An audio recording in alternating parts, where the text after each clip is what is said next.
Welcome, everyone. My name is David Feiner. I'm the Communication Technology Manager in the City of Pittsburgh's Department of Innovation and Performance. We're very excited today to have the Honorable Mayor William Peduto in our studio for our annual chat. Mayor, thank you for joining us. Thank you for inviting me. So this is something we've been doing now for, I think, all 7 years. Yeah. So 2020 was a little bit different. Well, my first question out of the blue is just, has anything happened this year that you can think of? Oh my, quite a bit. But I think, as we look back, especially in history, 2020 will go down as a year not only of a historic presidential election and the year of a global pandemic and a year where racial inequity was brought to the forefront, and a year where we saw climate change occurring throughout the world, but in that same time period, an economic crisis is one of the most cataclysmic years in world history. So despite all that, it was a normal Other year? than that, it was pretty normal, yeah. So when you came to the studio last year around this time, do you remember what the priorities were for 2020? To be honest with you, I don't. But fortunately, I have really good staff that helps me to remember. It seems like 2 years ago, honestly, when I think about last February. It seems so long ago when we had a full staff in our offices and people running around. Back then, we were fighting cuts to the Community Revitalization Act that were coming out of Washington. We were upping our game in the Office of Equity in order to be able to create some new programs. We were dealing with a very, very strong budget. We had built a reserve fund of over $120 million, and we were looking positively towards borrowing money in order to do more capital projects. Infrastructure was at the forefront as we were looking at not only a BRT system and being able to get the federal funding, but also a green initiative for our stormwater management. And then all of a sudden, in came COVID. I think one of the most interesting things that I noticed from a personal perspective is I haven't gone to the 6th floor or the 5th floor in a long time. And I walked the halls of the 6th floor, I think sometime maybe early fall, and it was weird because all the calendars still said March. Yeah. It looked like we just up and left, because that's what we did, and weren't here. Have you had any moments like that being in the building? Quite a few. There's only 4 of us that work in the mayor's office. 4 people. That's it. It's myself, James, Haley, and Sergeant Carey. And, we're the only 4 in there. And every now and then one of the staff members will come in for like a day to use the computer or do something, but it's very rare. It's a very, very different feeling, not just the physical part of it, but it goes much deeper, and I think it goes all the way into the very psyche of people. Mm-hmm. I think we're very acclimated to being social, and when you take all of that away, it becomes difficult, and it has a negative effect upon individuals. It's true. I think that psychologists will be studying this for decades to come. Agreed. So switching gears, could you tell us a little bit about the preparations and the response to COVID-19? We got an early start. So, Wuhan is our sister city. Mm-hmm. So we were not only closely monitoring what was happening, but we were actually making ourselves available and providing assistance to the people of Wuhan early on, thinking that maybe this could be contained in a geographical area, or maybe it would not leave the nation of China. We were wrong, but at that same time, we started back in January to purchase gear for our public safety employees. We had a plan in place through a couple of other epidemics where our EMS had developed emergency preparation. And so we started expanding upon that plan and actually wrote a new plan based around COVID by the month of March. And at that same time, we also were working with our chief operating officer and with the Center for Disease Control in order to establish what we were calling contingency plans. Mm-hmm. How do you operate public safety if 40% of the police bureau is not able to report to work? How do you create operations if operations need to be done from home? And we started early, and fortunately because of that, we never lost a step. 311 operations left this building, but they were being done in people's living rooms by the employees themselves, and that system was able to be utilized with computers that went back to our central computers in order to be able to notify divisions. And the Office of Innovation and Performance really stepped up in order to be able to create a city government that could operate anywhere. So it sounds like proactive versus reactive, where you had systems in place in case something happened rather than waiting for it to happen. We didn't have it in place, but we created it. It's almost like building an airplane as you're flying it. But we had a lot of dedicated employees and a lot of people who were very creative and really dedicated long hours to be able to make sure that the people of Pittsburgh never knew the difference. That's great. Equity has been a priority of your administration, and last summer, following the death of George Floyd, that brought on a national discussion of racial justice and systemic inequity. How has Pittsburgh, under your leadership, responded to this? We created an Office of Equity several years ago. So at the time, there were only 4 offices in the nation, in cities. And the Office of Equity looks at every function of city government and determines, just as innovation and performance looks at efficiency and effectiveness, the Office of Equity is to look at our services being delivered on a fair basis and a just basis. So although we think of it mainly around public safety, in our office we look at everything, including streetlights. Our neighborhoods getting the same amount of light? Is it being equitably distributed? Mm-hmm. Why is it some neighborhoods have a street light on every single telephone pole and others only have it at the intersection? Mm-hmm. And so we hold all of our directors accountable to provide a budget that has to be able to go through that filter. This past year,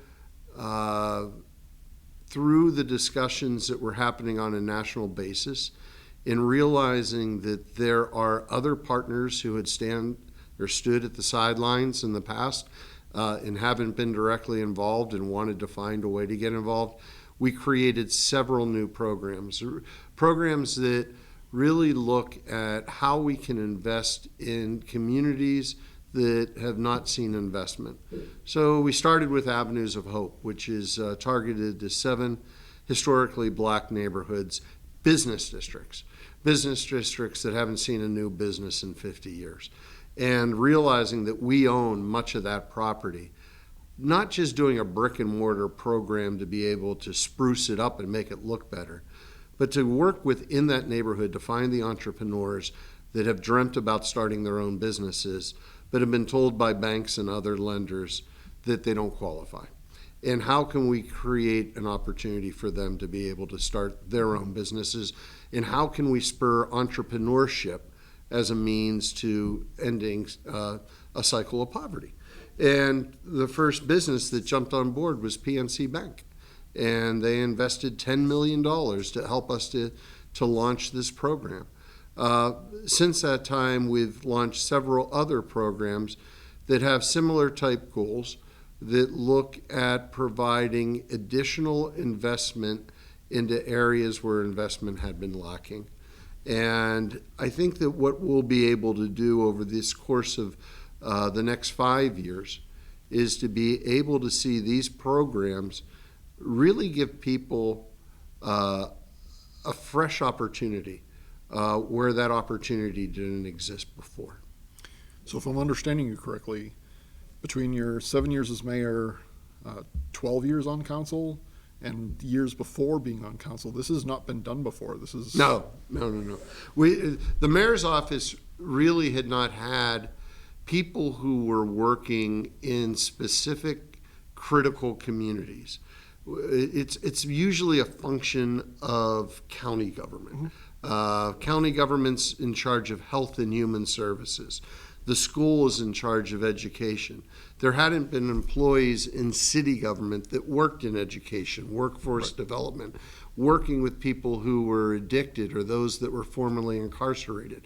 What we have done is we've created within the mayor's office an entire bureau that works with all of that and more. Switching gears again, another topic that seems to be something a lot of people are discussing is the topic of police reform. Can you talk a little bit about what the city has done and where the city is going in the future with police reform? Yeah, we have decided to look at police reform as how can we better create community relations between our bureau and the public. So we have created community resource officers. We piloted a community station in Northview Heights. We've created a civilian affairs division that sort of is the SWAT team, but you're working with people in order to be able to provide direct communication in any type of a critical situation. We've worked to create OCHS, which is a new department that understands that homelessness is not a crime. There's nothing in the criminal code that says that you should be arrested for being homeless. Addiction needs medical help. People that suffer with mental illness don't need to be put at the Allegheny County Jail. And so OCHS works on the streets in order to be able to assist the officer to make sure the situation's safe, that person is safe, and then they're getting the help that they need. So we've expanded what policing looks like. We've added the specialization where it is needed, and we're working directly with our officers who believe in community policing as the means to be able to do their job and giving them more responsibility.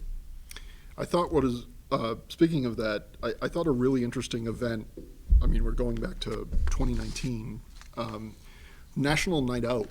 My wife and my son and I, we went to, I think it was Hazelwood, and it was just a great chance for the community to see public safety up close and personal and in a different way than an adversarial relationship. How has your office, I mean, I know this isn't one of the questions, but is National Night Out something that you find is important for public safety to interact with the community in a different way? National Night Out is a very important way because it basically allows neighbors to get together and then to have that direct communication with law enforcement. All of, not just with police, but fire and EMS as well, but mainly law enforcement, mainly police. It's one of many tools that the public can become a part of. In each of our police zones, we have a task force that is assigned of citizen leaders and community leaders that work directly with the command staff of that zone and with the community resource officers. They share information and they build up community processes in order to be able to have that zone function at its highest ability. We need to see more of that. We need more of that type of community led efforts. But it's also a positive relationship. So much of the discussion with 2020 came from an emotional point of negativity, of trying to think of ways to create a society that would not need a police. And maybe someday we can get there. But as we see, our 911 calls are not going down. They're increasing. Because of ShotSpotter, we now have technology and we realize there are more gun activity in our neighborhoods than what we ever could have imagined. Although our crime rates, especially for violent crime, are decreasing, there's still a need within our neighborhoods to have a police presence. And what we hear when we're in our lowest income neighborhoods is that they want to see more police, not less. They just want to make sure that the police are doing their job in a fair and just way. So moving on to climate, we all remember the tweet heard around the world when the now former president pulled out of the Paris Climate Agreement because he decided to use the word Pittsburgh in referencing all the citizens of the United States. You had what some would call a very quick response because we have a commitment to climate justice, sustainability, and resilience. How did we get closer to our 2030 climate goals during the year of 2020? Yeah, 2020 was a big year for Pittsburgh when it comes to climate and the environment. We became only the second city in the world to adopt the United Nations Sustainable Development Goals, something that was started by New York City. Pittsburgh is the second, and we've been working closely with the United Nations on not only doing that, but creating the measurements to show on an international basis how cities can actually measure that they're actually doing that work. We joined a consortium of 12 cities on Earth to divest from fossil fuels, and we actually went further. We've also divested our pension funds not only from fossil fuels but from private for-profit prisons and from gun manufacturers and ammunition manufacturers. Pittsburgh, along with London, New York, and 9 other cities, are showing the world how we can utilize financial means in order to bring about a different type of world. But on the local level, we've also been very, very successful. Our 2030 goals are based on running our operations of our government with 100% renewable energy, cutting the amount of energy and water that we use by 50%, and being able to have zero waste. So 150, zero. By 2030, our goal was to be able to fully run city government with renewable energy. We made that in 2020, 10 years ahead of time. And in doing so, we joined a group of other large institutions, from the zoo to the Water and Sewer Authority, and ended up saving over $100,000 of taxpayer money while at the same time powering our operations with renewable energy. And we prioritized local renewable energy to help the industries that are building here to be able to be sustained. That won the first place award in the United States Conference of Mayors Environmental Award for 2020. My next question was going to be, do you think we'll be ready by 2030? But we already did it. Because I remember when I first started with the City Channel in 2013, one of the first projects I worked on was the 2030 sustainable goals, a short video we did. And I thought, wow, that's 17 years away. That seems like so far away. But for you to now say a little more than 7 years later, we're already done. Yeah, and I know we're reflecting on 2020, but 2021, we're finally going to be converting our streetlights to LED. Wow. The amount of energy savings that we'll see from that will basically pay for the entire project. But what it's going to do is get us so much closer to that 50% reduction of energy, and in a very big way with one initiative. That's amazing. Congratulations to everybody who worked on it. So we also, in the past year, saw a lot of people getting out of their homes, safely enjoying the city. Parks, trails, neighborhoods. What are some of the community investments the city made this past year? I think people have actually started to pay attention to this. I mean, and this is, maybe it's COVID, maybe it's, people are now out and about, but, I always forget the numbers. Last year, we upgraded 21 courts around the city. We didn't just upgrade them, but we sort of made them unique for the neighborhood and used the colors of their football teams or different types of ways of incorporating art so that the courts became more unique. We listened to people about the type of materials that were being used for the backboard and for the rim in order to make basketball a better type of sport within the city. We upgraded 35 parks throughout the city, and I think people really took notice to that. 7 playgrounds, and we've been going through these master plans that will work hand to hand with the parks revenue that the people of Pittsburgh voted to implement. So what we're looking at is a 20-year plan of restoring all of our parks, over 150 of them, and really doing it in a way that will make Pittsburgh a Class A city when it comes to our open spaces. Think about parks. We know it during a pandemic. They're free. They're healthy. There should be a 10-minute walk to everybody in this city, no matter what neighborhood you live in. And no matter who you are, they're open to you. They're the one place where everybody can come together, no matter your age, your religion, your race, your income. It doesn't matter. It's that one place that we can all share. So we should be investing in them. Several years ago, we decided to pursue the purchase of the largest park in Pittsburgh's history, Hayes Woods. 780 acres where bald eagles live.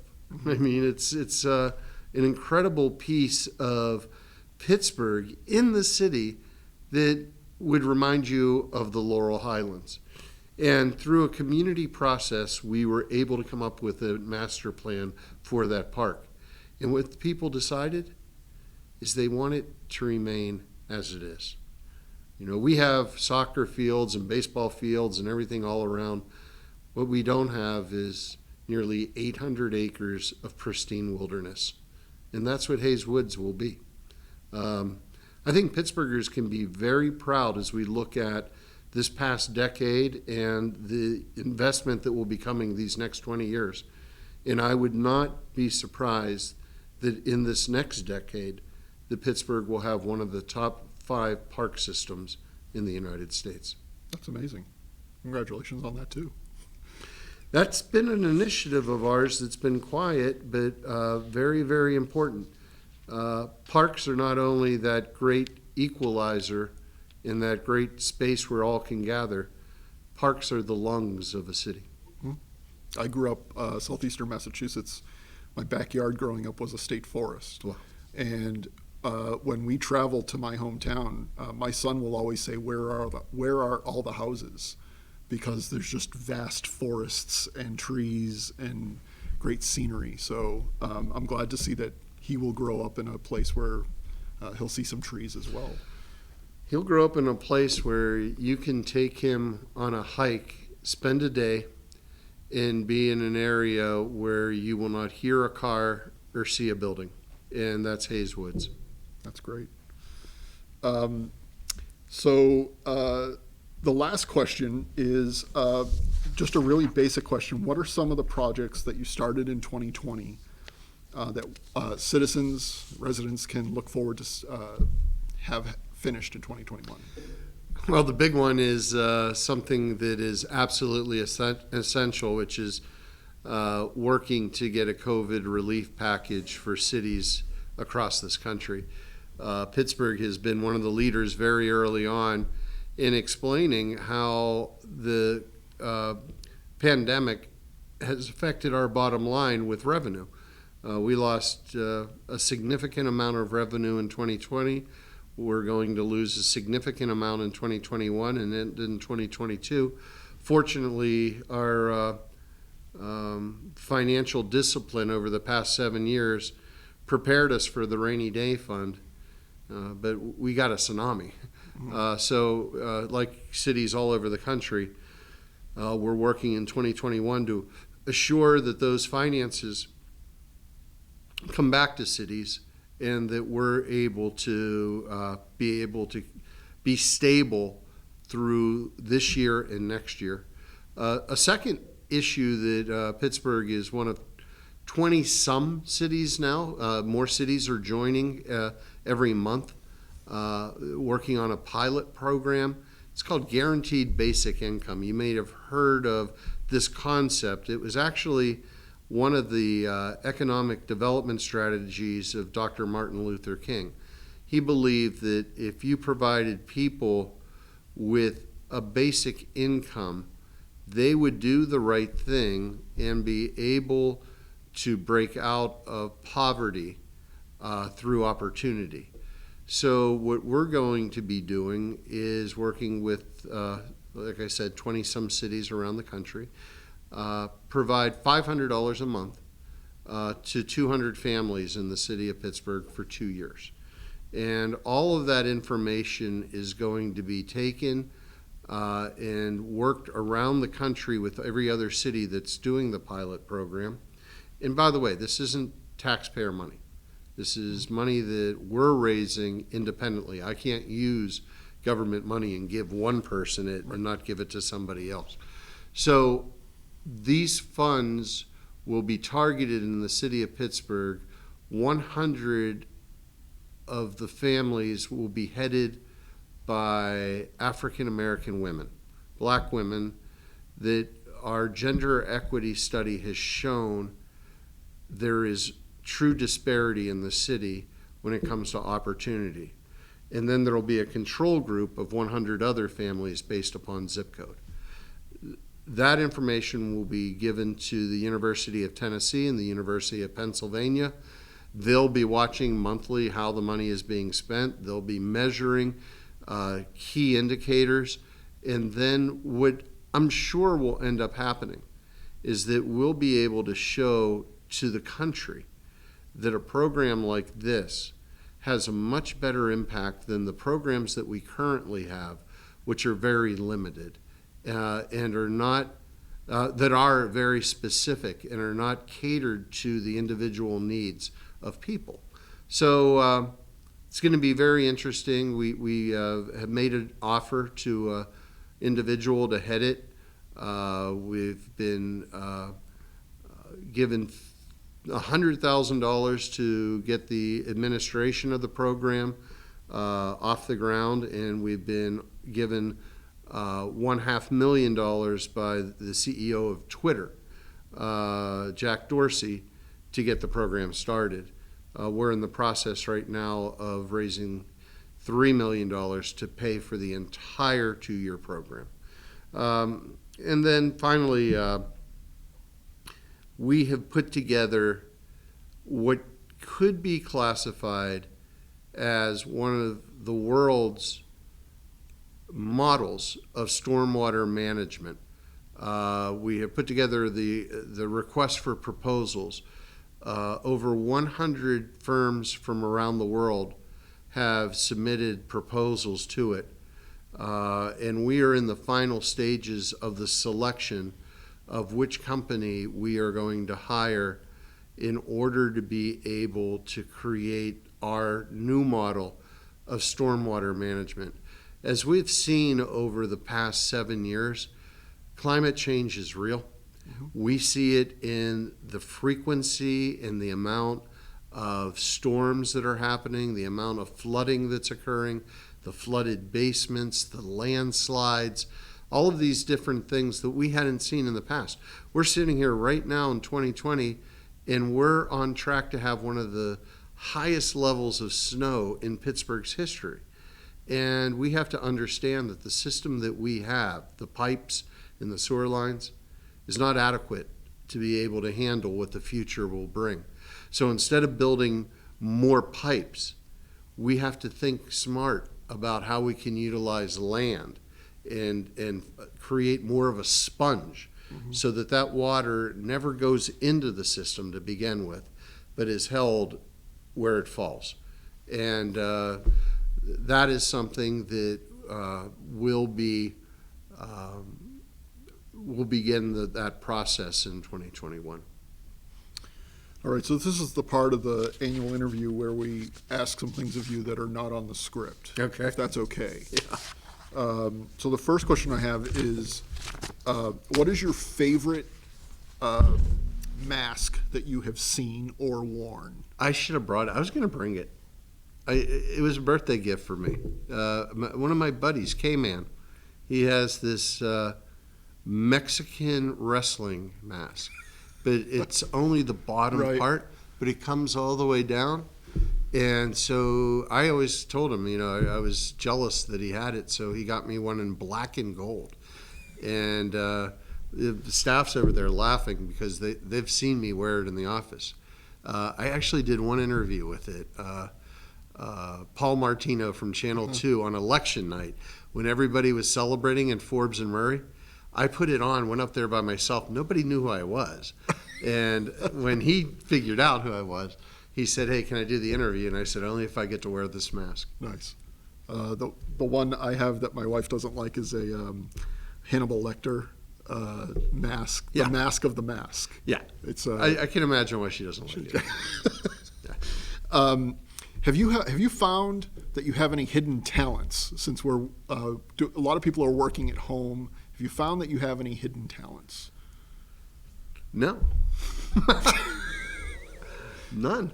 I was going to say, I'll become quite the sandwich maker or something, but I was watching the Pens game yesterday, and there was an ad for Wendy's breakfast sandwiches, and I said, I want a breakfast sandwich. So I went in and cooked up some eggs, didn't have any bacon, but used some prosciutto, had some hot pepper jack cheese, a muffin.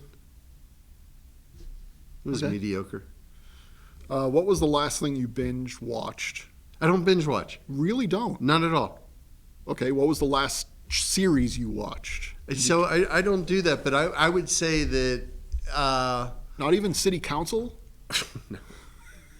I have not watched one city council meeting since I left. Really? Not one. Sorry. Wow. It's okay. So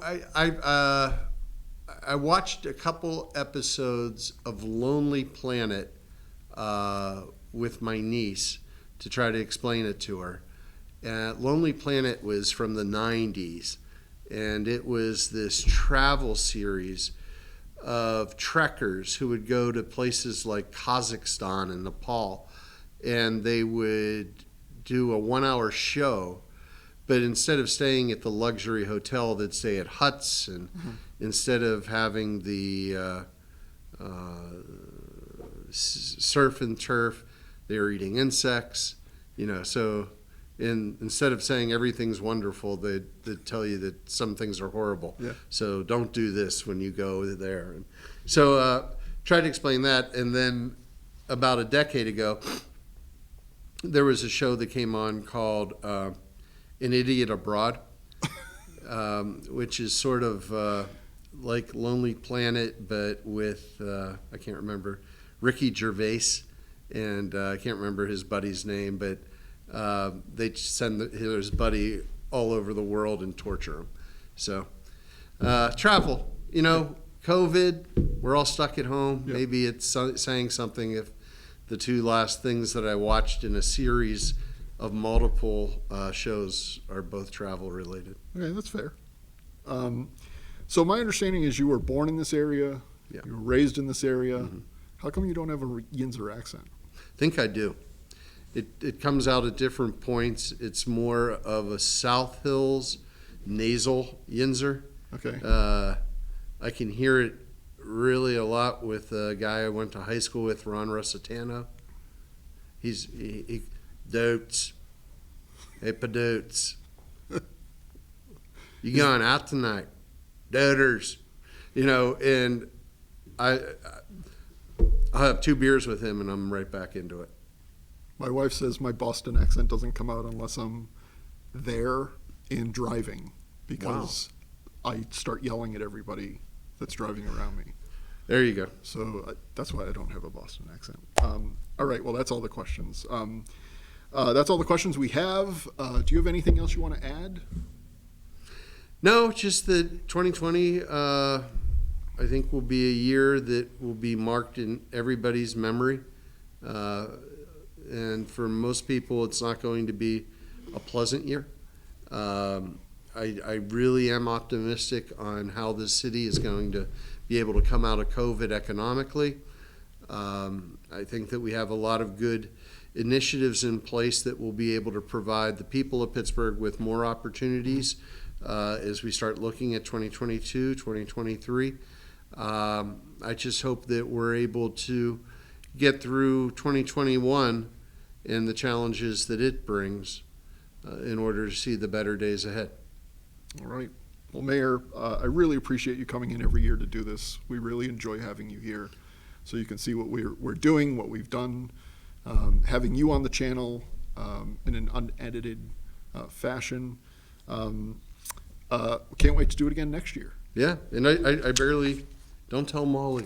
I won't. I didn't read. No, Molly won't see this. It's okay. It'll be Molly, fine. I didn't read your notes. I read some of them. Okay.